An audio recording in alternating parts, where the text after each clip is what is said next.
it got to the point where I was out on jobs every single day. I couldn't do the admin in the office. I couldn't run the business. I couldn't do anything else but service the clients. So it got to the point where physically, and when there were two moves, I couldn't be in both places at the same time. So I had to start bringing people in.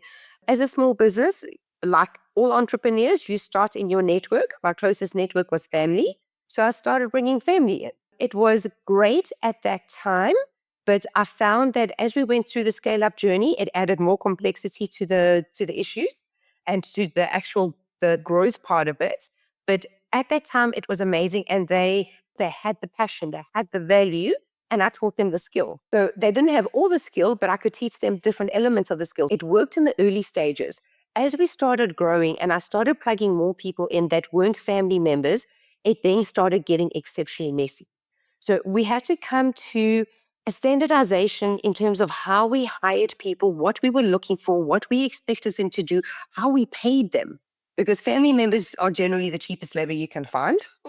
Very family. Yeah, 100%. No, they're doing this because they care, right? At the end of the day, but the problem is because they care, it means that it's very difficult to have hard conversations because you end up stepping on each other's toes. And it's like, remember, I'm also doing this because I love you, not just because I'm getting paid.